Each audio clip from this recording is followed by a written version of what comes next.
नमस्कार दोस्तों।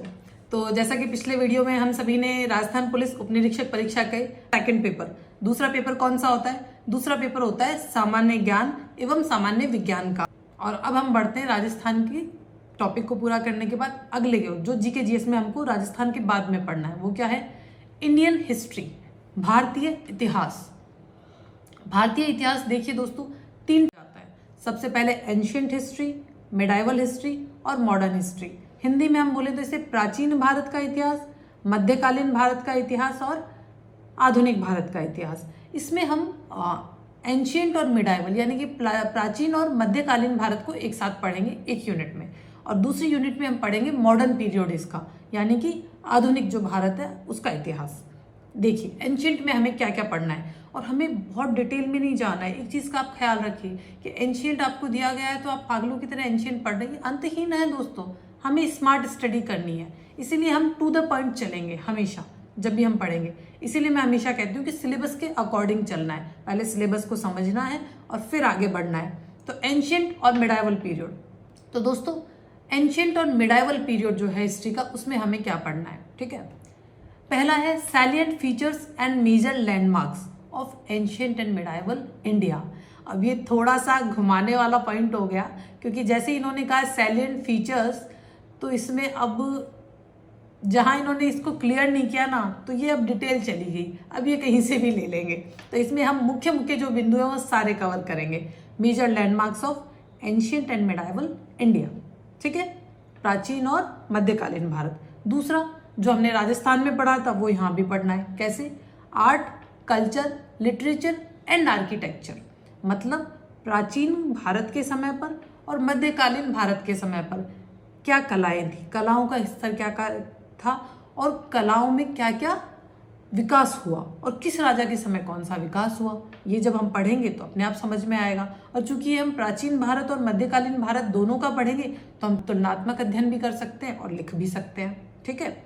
उसके बाद में कल्चर, संस्कृति में एक बहुत बड़ा बदलाव आया अलग अलग कालों में, उसी हिसाब से तो इसे बांटा गया है। वैदिक काल था उसमें बहुत अलग था, मुगल काल जब आया मध्यकालीन, जिसे हम सल्तनत काल भी कहते हैं, वो बहुत अलग था।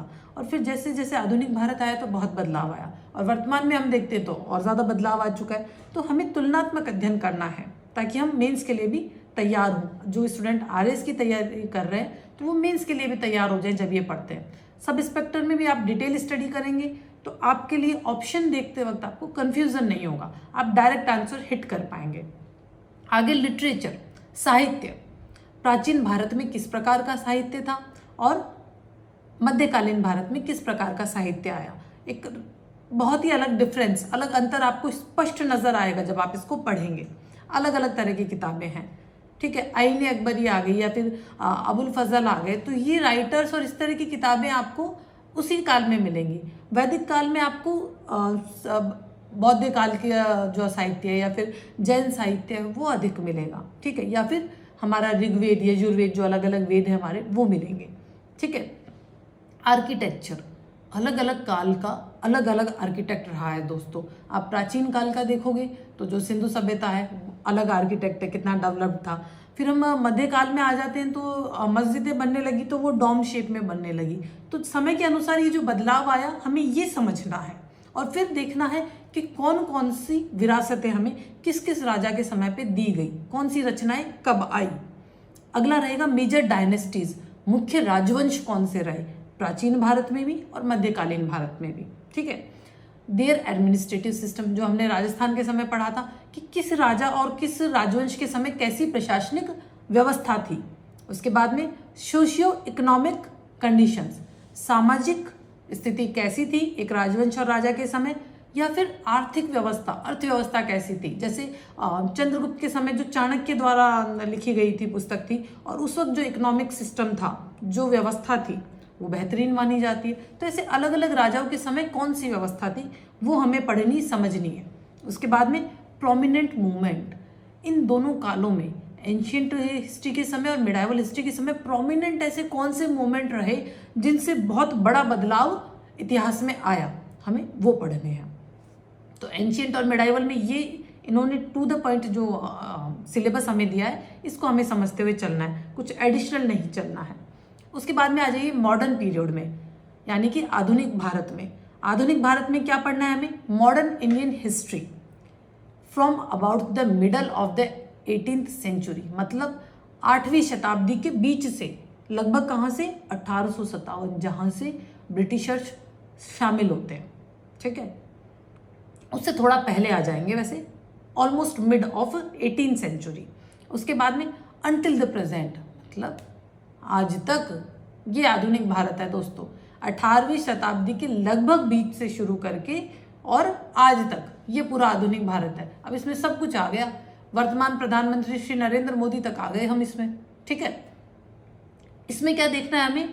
18th सेंचुरी के मिडल से लेके आज तक सिग्निफिकेंट इवेंट्स, ऐसे महत्वपूर्ण कौन से इवेंट थे जो ऐतिहासिक परिवर्तन लेके आए भारत के भाग्य में, ठीक है। पर्सनालिटीज एंड इश्यूज, ऐसे कौन से महत्वपूर्ण लोग थे जो बदलाव लाए, ऐसे कौन से महत्वपूर्ण मुद्दे थे जिनकी वजह से बदलाव आया, वो सब हमें पढ़ने हैं दोस्तों। जैसे भारतीय स्वतंत्रता आंदोलन कितना बड़ा मूवमेंट है, तो वो तो हमें पढ़ना ही है, और लगभग परसेंट जो इसका है वो इसी में कवर होगा, अभी हम आगे देखेंगे। द फ्रीडम स्ट्रगल, स्वतंत्रता का जो संघर्ष था, अब इन्होंने संघर्ष लिख दिया, तो संघर्ष में वो सारे क्रांतिकारी आ गए जिन्होंने जीवन दिया देश की स्वतंत्रता के लिए, वो सारे अधिनियम आ गए जो उस वक्त ब्रिटिश राज द्वारा लाए गए, ठीक है दोस्तों, और बहुत सी ऐसी चीज़ें। इंडियन नेशनल मूवमेंट, ठीक है, भारतीय राष्ट्रीय जो मूवमेंट हुआ वो, इट्स वेरियस स्टेजेस। अब राष्ट्रीय जो मूवमेंट हुआ वो एक दिन में नहीं हुआ, इसके अलग अलग स्टेजेस थी, तो वो स्टेजेस के अनुसार हमको पढ़ना है, कहाँ से शुरुआत हुई, कौन सी छावनी से हुई, आगे कैसे बढ़े, क्या रीजंस रहे अलग अलग छावनियों में, उसको हम डिटेल स्टडी करेंगे। एंड इम्पॉर्टेंट कंट्रीब्यूटर्स, किन्होंने उसमें कंट्रीब्यूशन दिया, वो सभी क्रांतिकारी, वो एक एक आदमी जिसने उसके लिए काम किया। And contributions from different parts of the country, देश के कौन से क्षेत्र से किस तरह का रोल उस आंदोलन में निभाया गया, ये भी हमको इसमें समझना है।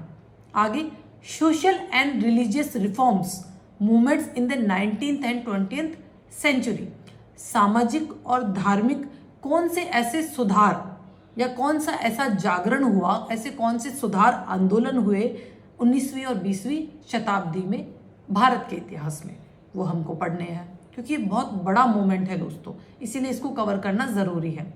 Post independence consolidation and recognition with in the country, देश के स्वतंत्रता के बाद में, दैट मीन 1947 के बाद से लेके अब तक जो महत्वपूर्ण मूवमेंट हुए, जो महत्वपूर्ण बदलाव आए, जिनमें संविधान एक बहुत बड़ा अचीवमेंट है भारत का, वो इसमें ऑटोमेटिकली अब शामिल हो गया। 1947 के बाद आज तक के भारत की बात कर दी इन्होंने, तो इसमें हमें अपने आप भारतीय संविधान को पढ़ना है और रिलेवेंट चीज़ें पढ़नी है, जो फिर उसमें बदलाव किए गए संविधान में या संशोधन किए गए, वो ऑटोमेटिकली इसमें आ गए, ठीक है दोस्तों। ये हुआ हिस्ट्री का भाग।